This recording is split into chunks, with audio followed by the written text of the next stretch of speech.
loud. Boom, recording. Hello, everybody. Today is April 2nd.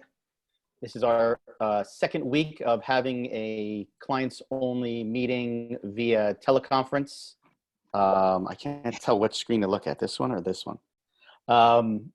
This is Chris calling you from Ground Zero, where people are dropping dead one every 3 minutes, apparently. But not me, because we haven't been out of the house in a long time.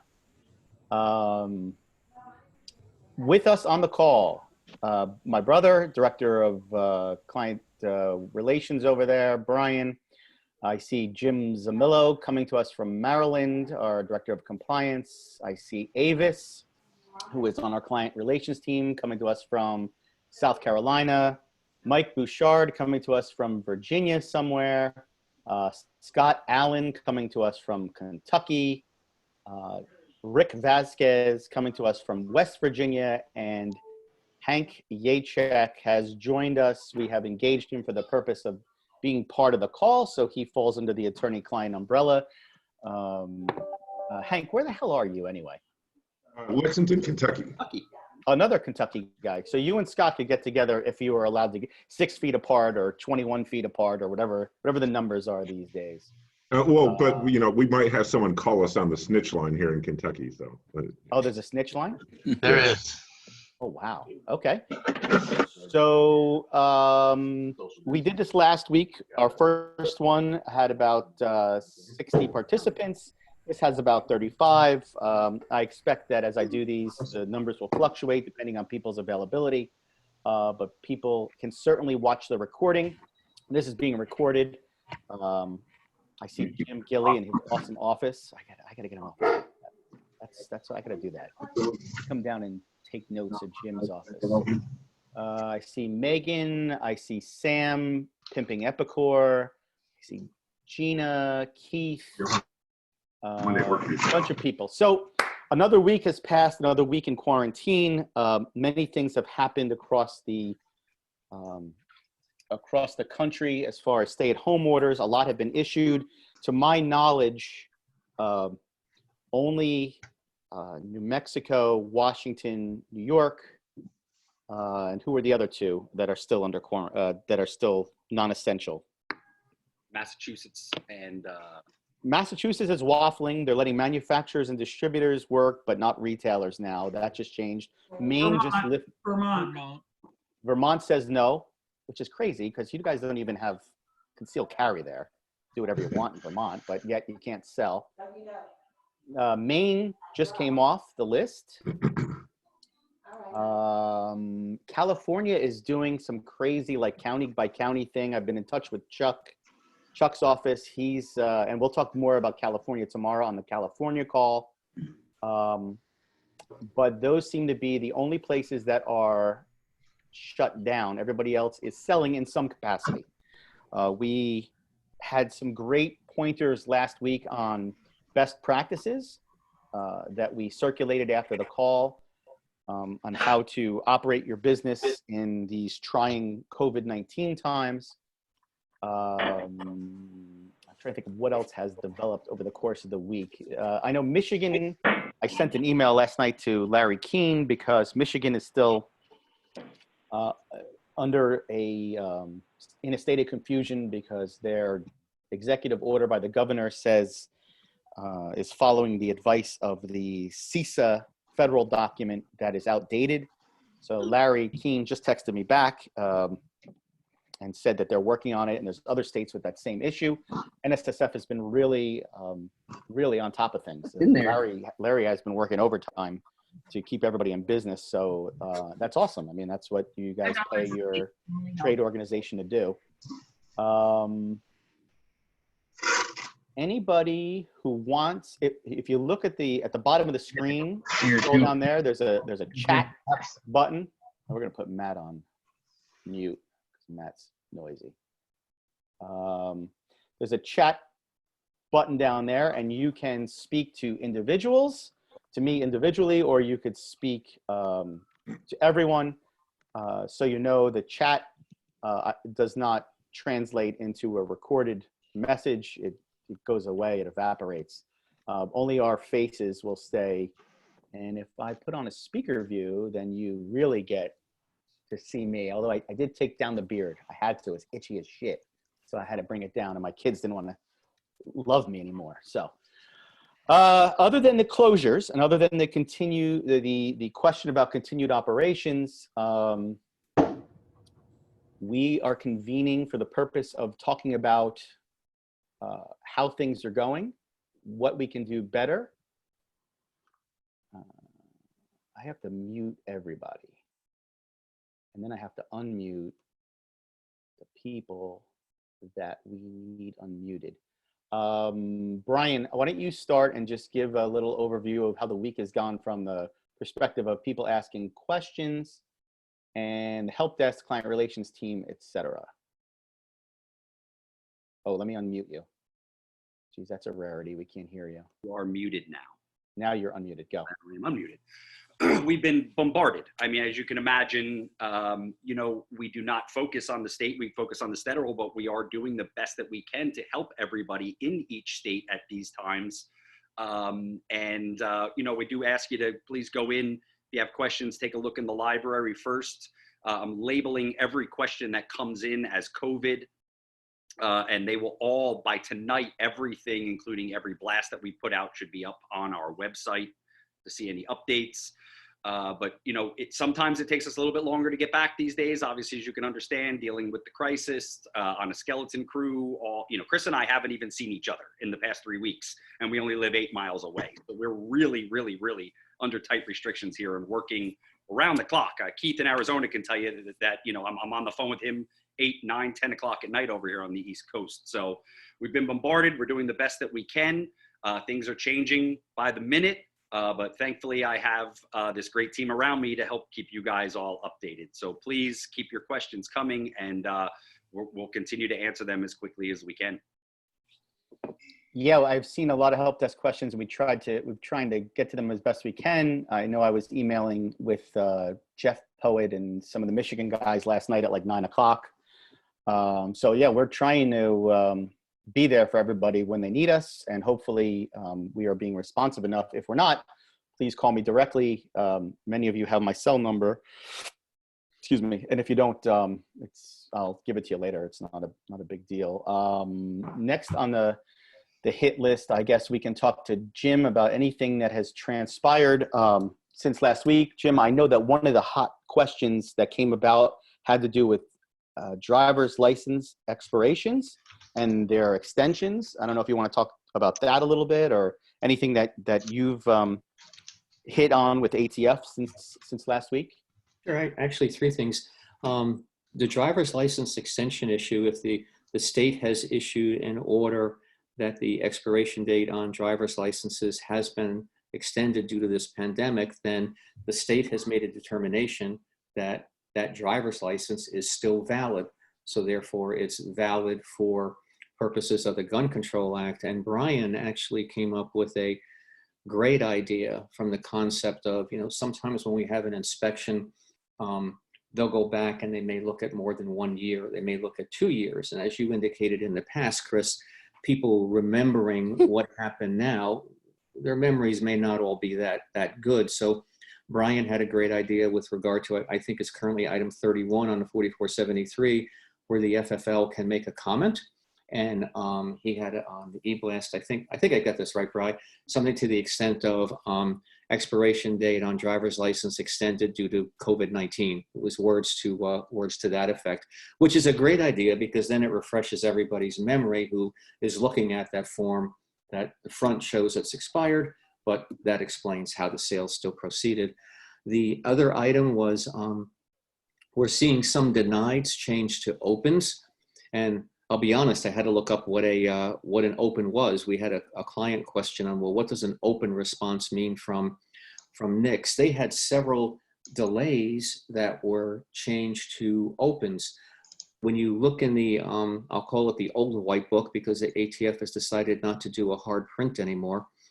Everything is online in terms of it's separately. You know, it's not all in one place, the regulations, the rulings, and so on. But the 2014 regulatory book has the NICS regulations in it. And if you go to 25, I think it's point 2, the definitions, it explains what an open is.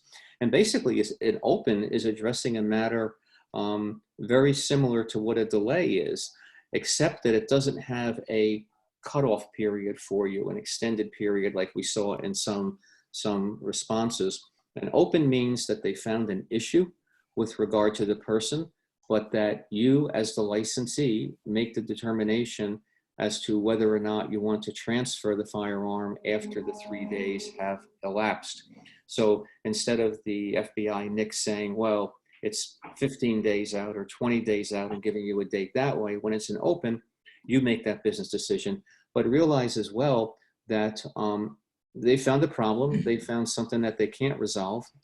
They're not inclined to tell us what the problem is, but it helps you to get a better understanding and make it more of a business decision rather than the government saying proceed or don't proceed with this task. And the last thing I wanted to talk about was something that we haven't seen happen that much. And Mike may want to address it after I get done talking as well. But we had a situation where an ATF agent showed up and wanted a copy of a 4473 pertaining to a gun trace, and he was provided that. And then he sent an email back over and said, well, you have video. I want your video for 3 days. And he wanted the store to provide that in whatever means they could, CD, fob, whatever. And we were laughing at. And we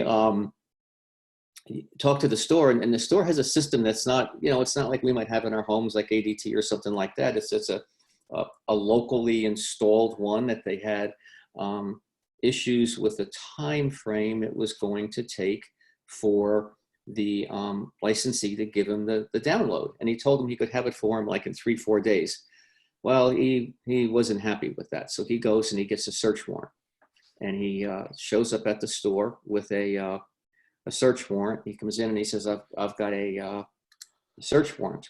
And we said to him, well, that's fine. Show us the warrant. And he showed us the warrant, and it references attachment A and attachment B, and B was what he basically can look at and what he can take. And we said, well, we'd like to see the attachment. He says, I don't have to show you that. And we went, wait a minute, come on. And at this point, the client had me on speakerphone, and I says, look, this is a gun store. They should have a right to see what it is that you are searching for and what you want to take, and he wouldn't talk to me, which I don't know if that's a good thing or a bad thing. In any event, he wouldn't talk, and he eventually, we basically said, look, given the conditions here, the circumstances here, if you don't let us see that, we're just going to file a complaint with the director and with OIG. This is a bit strange given who you're dealing with. And then he showed the client what exactly it was, but it had us going back to research this. And just for everybody's benefit, when a search warrant is issued by a magistrate, and the magistrate's supposed to be an impartial party that has been given evidence that says, yes, there's grounds for a warrant, it's kind of frustrating and sad from my perspective, but then I put it in the concept of, well, these are usually issued for criminals, not for legitimate businesses, for that purpose. But they don't have to show you the warrant. They don't have to show you the attachments. They can just come in, and then they take what they are allowed to take, hopefully limiting it to that, and they bring it to the magistrate, and the magistrate determines that that's all legitimate and bona fide. And then you're advised, I guess, from the court or by the ATF that, yes, this was legitimate and here's what was taken. And they give you an inventory of what they have taken. So they do sign for what they're taking. But our authorities, when a search warrant is issued by a court, are quite limited. I'm surprised. Again, it gets back to, they don't have to show you the warrant. If they show you the warrant, it references an attachment, and they don't have to show you the attachment. They're within their legal rights to do that. But the difference, I think, from our perspective is those are typically with criminals. that you're doing a search warrant. And the whole intent of that is to protect a confidential informant or other sources that they don't want to divulge them. When you're dealing with a licensee and you want their cooperation with regard to a video or other things, it makes sense that you want to be in a cooperative mode with them and partner to get the information, not treat them in the same concept or context as you would executing a warrant at a home where you think drugs are, or felon in possession, or things of that nature. I don't know, Mike, you've probably seen hundreds of this stuff, and I don't know if you want to comment further on it as to what your thoughts are. Yeah, I don't know the details of that case, but generally you have two options. If someone, well, three, they give you consent to take what you want. In this case, there was consent. However, it wasn't going to be in the agent's mind in a timely manner. Get a warrant or a subpoena. So the warrant obviously has to be related to some type of criminal investigation, not necessarily against the FFL, but if they're looking at an individual that they know bought a gun there, in this case, they're looking for video of that person, that would be their grounds for getting it. And the reason they don't have to show you the details in the warrant is because you have to lay out all your facts to the magistrate or judge, and that could jeopardize your investigation and some of the sources by which you got the information.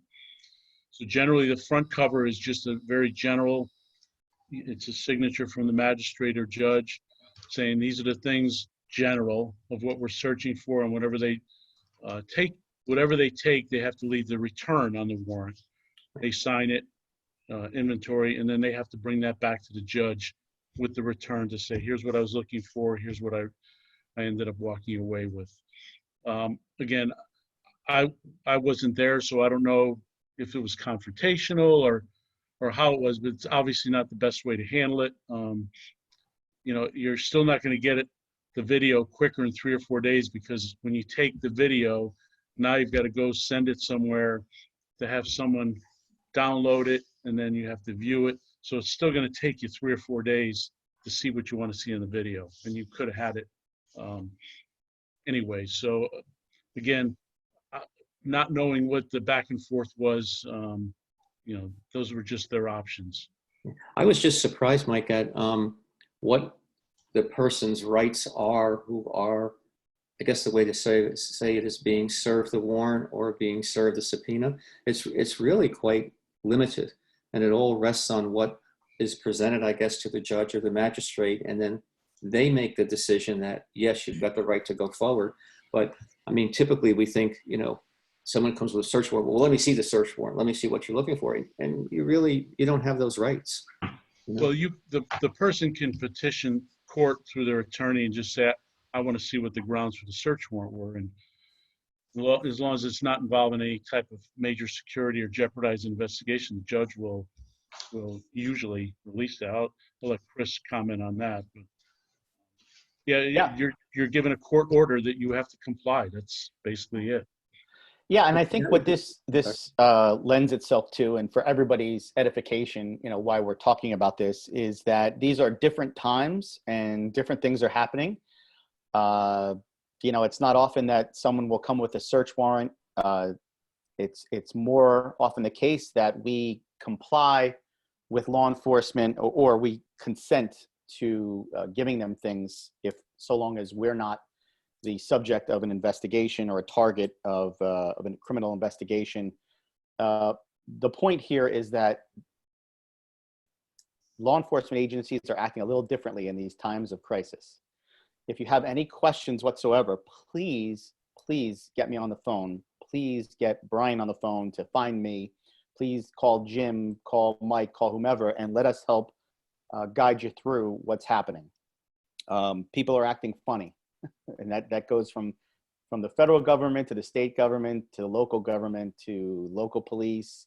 In some jurisdictions are in love with the local gun store and don't want to close it because they need them. In other jurisdictions hate the gun store because they're the enemy and they sell guns. It's literally brought the best and the worst out of people in the last 2 weeks. if you have any questions related to any law enforcement entity that comes to you asking for anything, let us know. It could be that this may be considered an inspection, which means they can't come, ATF can't show up 6 months from now and say, we're going to inspect you, because there's already been what's been classified as an inspection pursuant to the law, because somebody has been there looking at your records. So give us a call. Let's talk about it. I want to circle back to Jim's first point, which was about the extension of the DMV, the extension of the driver's licenses. And Avis texted me on the side to say she's assembling. Well, tell everybody what you're doing, because nobody likes to hear me talk. So tell everybody what you're doing. Okay, I'm working on a current list to see what each DMV is doing for driver's licenses. Some states have issued their stay-at-home orders today. We've had many today. And some states like South Carolina, we still can kind of go where we want. They haven't locked us down yet. So I'm gonna try to keep us up to date on that, so everybody will know when their state has gone into effect, and therefore they can make some notes for themselves at their stores of what's happening, because some of them started 20 days ago, but some of the extensions are just now starting, and some have not even been updated yet. Okay, so as soon as we get that online, we'll make sure that gets posted. Thank you for doing that for us, Avis. Mike, since you had the mic already, I'll circle back to you, because I know that during the course of the week, you inquired with ATF as to what's going on with the NICS holdups, or the hey, don't release until April 15th issue that we spoke about last week. If anybody doesn't know what that conversation was about last week, it has to do with the fact that in some jurisdictions, people have seen NICS say delay, but instead of the normal 3-day delay, they say delay until X date, April 15th being one of them. And there was a lot of consternation over that, whether that's legal, whether that's valid. And I know Mike reached out. Mike is our ATF liaison. He reached out. And what did you find out, Mike? ATF's position on the NICS delayed denials is that they're referring everything back to the FBI, and for obvious reasons, they don't want to get stuck in the middle of this, since they have nothing to do with any of it. They're just don't want to be the go-between between the industry and the FBI. So what they're basically telling everyone is, you have to call the FBI why there are delays. Now, in the private sector, where my business, we also do background investigations. They are equally delayed. And what the reason for this is, the FBI's got fewer people working. They're obviously using a safe distance. People are teleworking. But the real delay is, if there's any kind of glitch or any type of record, all the local courthouses are pretty much shut down. So there's no one in the court clerk's offices to research the record to say, no, it's not that guy, or that case was dismissed. So, and because they can't verify any type of records that may be a conviction, they're just going to delay it. And they have to, understandably, because there's been other instances where they've just go ahead and give their permission, and then someone goes out and does something ridiculous with the gun. So that's the real reason. It's not an excuse, it's just reality. And I don't think it's going to go away anytime soon until people can get back to work in the courthouses. Yeah, and one of the things that we told you folks was, or we suggested as a best practice, is that even if you get a delay with no drop dead date, although your normal course of business may be to release in 3 days, first of all, FFLGuard's practice is you don't release on a delay if you don't know the person personally. But if you do, that's fine. It's a business decision. But I suggest wholeheartedly during this pandemic and this shutdown time that you at least extend the length of your delay. So if you don't have a drop dead date and you would normally release in 3 days, I would wait 7. And the reason I say that is because the more you do to show that you are doing more, the more you thwart or short circuit a willful violation. So let's just say that 2 years from now, you get inspected, and for some reason things go sideways, and you're hauled in for a warning conference or a revocation hearing. The one thing that I like to trot in and say is, yeah, but look at all these things that they do that they don't have to do, because that overcomes willfulness. Yeah, he may have willfully violated the law here, but look at all the things he's done here that he didn't have to do. Here's one of those things. Hey, during the great plague of 2020, my guy didn't just release delays after 3 days, although he could have to turn $1. He didn't. Good stuff to have in your pocket in case things get funny down the road. Rick, on the topic, Rick is our NFA expert. I don't know if you have anything you want to add to the conversation about what's going on in the world of Form 3s and Form 4s and yada, yada, yada. Sure. I've actually been in communication with the NFA branch this week for a couple of our personnel. And I was really surprised at how fast things went through. The NFA branch has got almost 90% of their employees working from home. Supervisors are still coming in, and they don't seem to have much of a delay. I think there was a delay initially because everybody tried to buy a silencer or a short barrel rifle in 1 week. Seemed to have caught that up. And like I said, I was on the NFA with the supervisor this week on 2 of our clients, and the stuff was immediately, and I mean immediately, within an hour taken care of. And so I don't see any problems with the NFA. Firearms Technology Branch, if you've got a sample or if you've got a question in there, let's hope laser guns are not in existence before they come to you. They are over a year behind, and they're having serious problems with getting the work done. And of course, their priority is criminal cases now, and that's where they've moved everybody over. They did post a opening for people. There was 6 positions that were open, but those people won't start.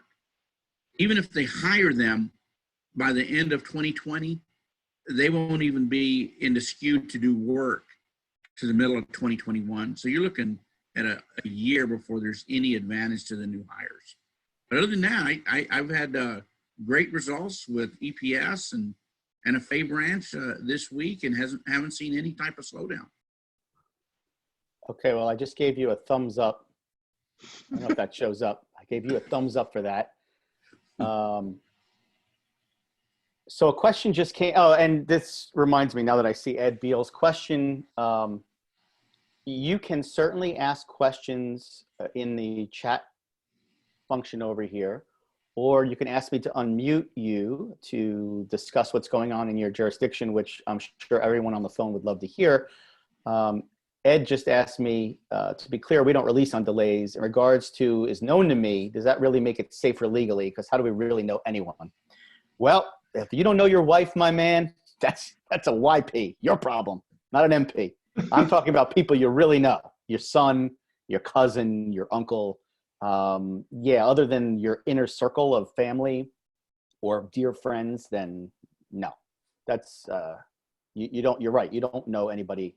You don't know who's doing what behind closed doors, but you certainly know, you know, your kids and your cousins and your aunts, uncles, and family members. So I would think that if, particularly in these times, they weren't a firearms owner but want to be now, you would probably err on the side of giving them the firearm. Well, we have customers we've known for 30 years, but yeah, well, I mean, I don't know. You tell me, Ed. You know them, you don't know them, you've known them for 30 years, over 30-inch counter, or you know them because they've come to your son's christening and eaten at your house at Easter. You know, I don't. There's no measuring stick per se. Yeah, I would get, for me, I think of it as, how well do you know them since the last time you saw them? Has there been a change in their status? You know, I don't care how long you've known them. Yeah, and if people have been locked up with their wives for 2-3 weeks, God only knows what's happened. in those 2-3 weeks. So, but Hank, thank you for chiming in. Hank comes to us from Point of Impact. Many of you may remember him as one of the business consultants over at AccuSport many moons ago. Hank, you want to give us, last week we talked about things like ancillary items that firearms dealers should and could sell. Mm-hmm. Anything in the last week catch your attention that you want to share with the group? Two things I want to bring up. One related to some stuff we've talked about earlier in this call, and then number two, number one, I'm hearing it from all over the country. It's not just in pockets that a lot of retailers are commenting that the tap is just turned off on consumers coming into the store by and large, that the big surge of customer interest is waned off. So use this time to take in a breath, recalibrate, look at what you're doing, where you're going, making sure that you've got all your ducks in a row to kind of keep plowing forward. If your state isn't already in a stay-at-home order or anything that might create more panic or alarm, use that slowdown. If you're seeing it, which again, I'm seeing it all over the country from retailers I've talked to in the last 3 days, use that as an opportunity. Don't squander that opportunity. And you know, what about those who have email blast lists and websites and things like that? Don't you think they should be reaching out to their constituencies per se and saying, hey, you know, we're still open curbside. So if you see a firearm you want on our website, contact us. We'll tell you if it's available, and then we can set up an appointment to come down, or we can figure out how to work it. I think letting your customers know that you're available in some way, shape, or form that still keeps them COVID safe. I'm going to even back it up one level further than that, Chris, and that is there's been no better opportunity for stores to connect with their community base, their customer base, via reaching out with something literally every day. I know people say, oh, you know, email overload and stuff like that. Right now, people are thirsting for that kind of information. They are opening emails, but to just have some communication towards your community on things that are going on with your business. If you're still doing curbside product that has come in, if there are people looking for stuff and you've gotten some high demand product that's come in, you're problem solving for your customers at this point. Even to the point where, you know, I'm seeing some trade organizations push out information about, hey, you know, making sure that you're participating in the census, making sure that, you know, here's the links to apply for unemployment, get your unemployment checks, you know, all these kind of things that can lubricate the process of A, getting money back in your customers' pockets and getting them to buy from you, but B, galvanizing that sense of community with your customers around your store. It's a huge opportunity right now. Yeah, I will give my brother credit in that he, and anybody who's an FFLGuard who knows me knows I have a staunch 1 email a week mandate here. I didn't want to spam anybody for the last 10 years. So I would say you're getting 1 email on Friday. It's going to say everything that you need to know from the past week. And it literally says 2 or 3 things because I didn't want to be a spammer. And when all this started, my brother was like, yeah, I think we need to do, you know, 1 at noon and 1 in the afternoon just to sort of tell everybody we're still active. So kudos to my brother. Couple questions. And you know, just if I can comment on what we were talking about. I mean, we talk a lot about how there's curbside things going on right now, but that last form 4473 that ATF came out with, and this is called regulation by form because there never was a regulation on it. There was nothing that addressed it. The 4473 actually has to be completed on the licensee premises. So it's going to have to be like, yeah, you make an appointment and yes, they come in and you have to figure out how you're going to do that social distancing inside, you know, and things like that. But curbside would not, it's not like you could go out to the car and give them the form and have them complete the form there because that technically is not the licensed premises. It's going to have to be in the store. So let me ask you, when you say licensed premises, how does that intersect with gun shows then? If you're at an in-state gun show and you're selling, are you not allowed to sell at an in-state gun show? That's the carve out. Specific regulation that addresses that, and that actually goes back to the statute as well. But it does limit it to in-state. That is actually in the regulations. Yeah. But it's ironic that was never in the regulations, that the form had to be completed on the licensee premises. And You know, obviously it's important. You don't want people dealing out of the trunk of their car, but they, again, through regulation by form, it's actually in the instructions of the 4473 that we currently use. So to that point, and I know I'm splitting hairs here under that semantic, couldn't a dealer consider they're having a sidewalk gun show? No, they define what a gun show is in the regulations. I don't have it in front of me, but it's an organized event dedicated to criminy, firearms, sports activities, things of that nature. It's an organized event. Gotcha. Jim, thank you for bringing back the word criminy. We haven't heard that one in a long time. That's how old I am. if you would could you please find the actual blurb in the white book, and we'll circulate that to everybody. And at the same time, Mike, if you could find any information to cite to regarding search warrants. I saw Jeff Perry ask a question about that before. Chris, let me, on behalf of retailers in general, being a former one myself, you guys are talking about the search warrant. That's the other thing I wanted to roll back to. By and large, most retailers, especially ones that don't have a background in law enforcement, have never had a quote search warrant thrown in their face before. And so I know, like, I'd be feeling like I'm the criminal or being accused of being the criminal in this case, which puts people in an emotional state, which usually makes them defensive. Does the retailer, because I've not ever had one thrown at me, does the retailer have the right to know who is being investigated, whether it's themselves or somebody else, when that warrant is presented? Is that a question they can ask and expect an answer? Yep. That's exactly the very first question you ask. Am I a target of the investigation? Right. Because, So, I mean, Chris, can I add something to this real quick? yeah. You know, Sure. when I was with ATF, I worked with so many different agents in the field and you know, helped them serve a lot of search warrants as a technical expert. And unless it was a hardened criminal, I've never saw the incident where, and this is just my personal experience, where the agent would not give the information that the person wanted.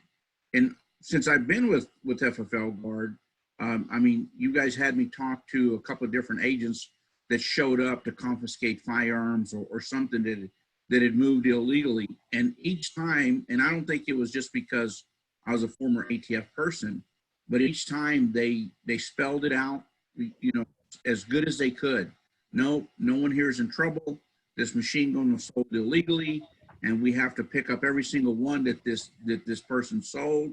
So that's what we're here for, and we're going to explain it completely to your client. So I'm not saying that, you know, ATF is perfect by any means, but for the most part, they will explain to you. And like I said, we don't know the whole situation. This, so ask the questions. Ask them as many questions as you want. Yeah, I agree, Rick. I'm saying, like I said, this is a one-off. This is sort of this was a new. And look, at the end of the day, we always say the same thing. If ATF wants something, and we want to consent and comply, we will, and we should. They want to take something off premises, they need a subpoena. And a subpoena, any jackass can get a subpoena. To elevate it to a search warrant is really rare. And so long as you're not the subject of the investigation, then you should comply. But again, this just goes to my statement that everybody's acting differently. Everybody's acting out of character. And if anybody has a question, we are here to provide answers. I want to just jump over to Scott Allen, assuming Scott is still around on the screen somewhere. Let me see if I can find him. I'm still here. Oh, Scott's still there. Okay, so Scott is from Renzulli Law Firm, who is one of our legal experts. He's one of the lawyers we turn to in our help desk to provide preliminary answers that I review and spit out to people. John Renzulli, his employer, and his brother, John's brother, Chris, have been dear friends of mine forever. And I learned at his knee, and they have a unbelievably strong practice in New York related to firearms and a lot of other stuff. And Scott, you know, we have clients in New York, and New York is one of those verboten states. And Steve Borst is sorry, I'm outing you, Steve, but is one of these guys. And he's asking me a question, which is, in New York, who is considered essential? Because he has some competitors who are doing business by appointment, and he was wondering whether that's kosher or not. So what, as far as New York goes, and it's probably all 5 of these verboten states, where does the line drawn? In general, it's set forth in an executive order that's issued by the governor. My understanding is that New York is not considering gun stores to be essential. For example, I'll give you, Kentucky considers gun stores to be essential, but they're still recommending that it be done by appointment. Have one person come in at a time, fill out the form, clean the counter and stuff, have the next guy come in. New York, that would not be considered kosher. New York is just considering that it should be shut down and not open to the public even on an appointment basis. And one of the things that I've noticed about these shutdown orders is if they refer back to the CISA document from the federal government, ranges are on there as permissible to be opened, I believe. And so how people are handling ranges is of interest to me, and apparently it's of interest also to Megan Eaton. So I'm going to unmute Megan, who can put it out there for people and discuss what she's doing compared to what others are doing. Go. Thank you. I'm just curious what other people are doing because so here in Wisconsin, we are on a stay-at-home order, have been for over a week.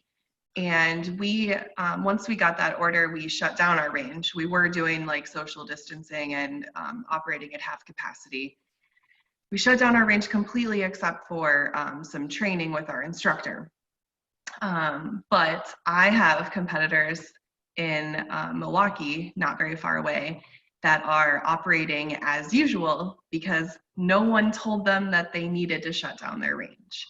And so now my members and my customers are all upset with me for closing the range, but we're supposed to be staying home. I understand that we're essential and I'm not stopping the sale of firearms and ammunition and all of that stuff, but how do I feel good about, I don't know, I'm kind of at a complete loss for what I'm supposed to be doing with the range and how we're supposed to be taking care of our employees and customers and keeping them out of there, So if anybody has any input on that, you could certainly either write it in the chat bar or ask me to unmute you.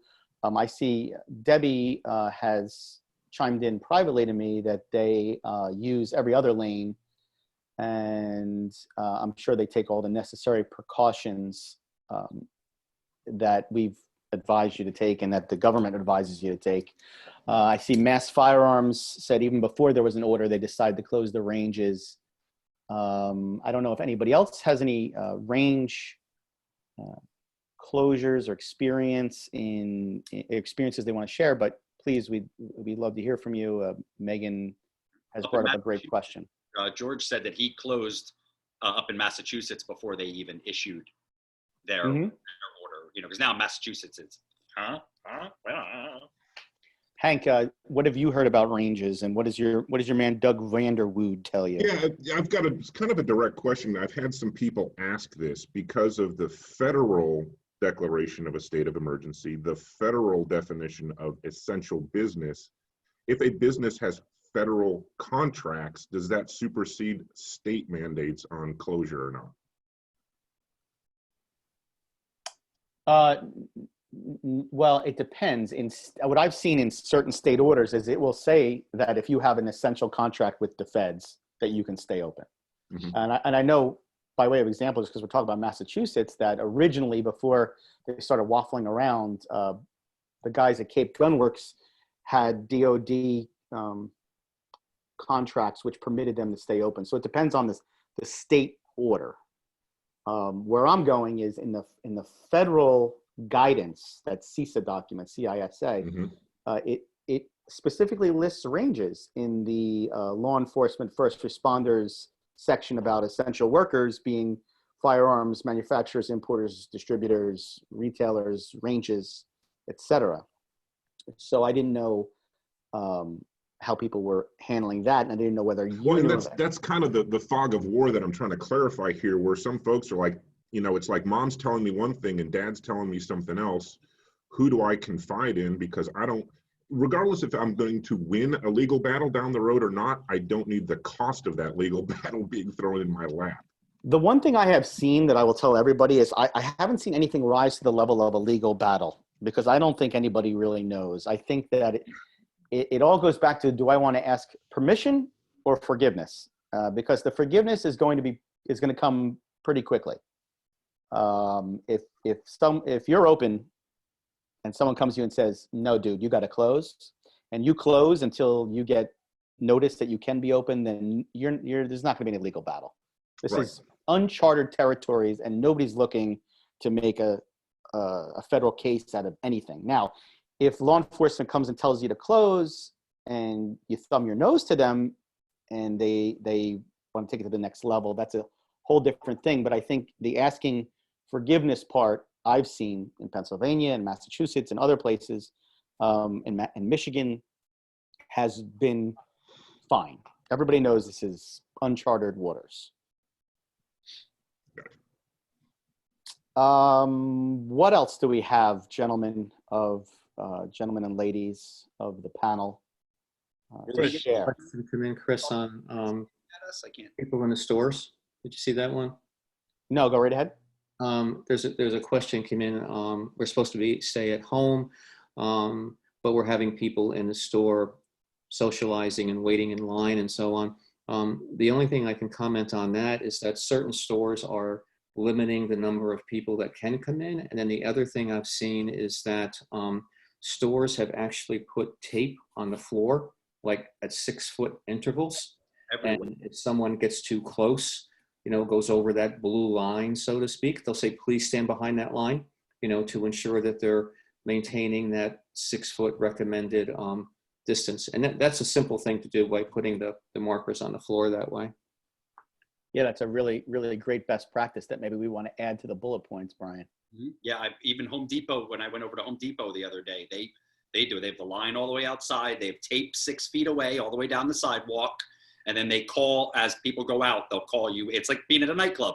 One out, one in, one out, one in. Why are you at Home Depot? What did you need at Home Depot? We can't discuss that in public. Oh, toilet must be clogged. Got it.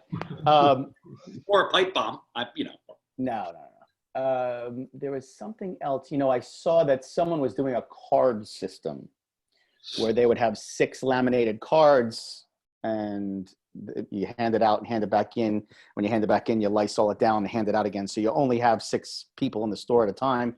There's certainly any number of systems that could come into play. Hilda has chimed in that they have a check-in system. They allow a few people in at a time, and everyone else sits in their car until they're ready to go. The sitting in the car piece came last week. Walmart's doing that as well, says Sam at Brinks. So that seems to be a workaround, if you will. I mean, all I could say to everybody outside of where I live, because all of you are from outside of where I live, is it's really bad here. Like, it's really bad. Like, there's no traffic. There's nothing. There's nothing going on but people stuck to their TVs watching people die, which is insane.